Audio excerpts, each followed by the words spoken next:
Now, if you haven't yet become a member of our free school, go ahead over there right now and claim your membership. So when we talk about these little tips, you can apply this to your training.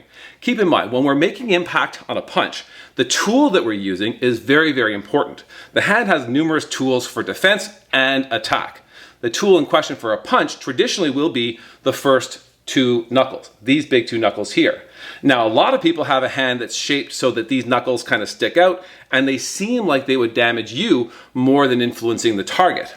We go through a process where we harden our hands and strengthen the hands so that they're better able to produce power and influence a target in a more decisive way. However, for now, when we're practicing, we want to make sure that we are emphasizing and making impact with those first two knuckles as we're training.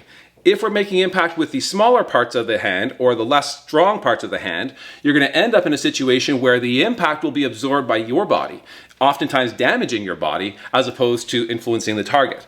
What we're trying to do is project all of our force into the target as opposed to absorbing in our body.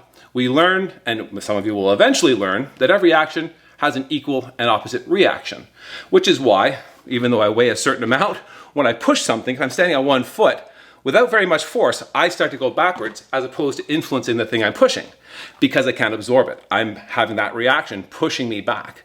The same thing's going to happen on a punch. Whether the tool itself just crumbles and absorbs the impact or the body gets pushed back and absorbs the impact.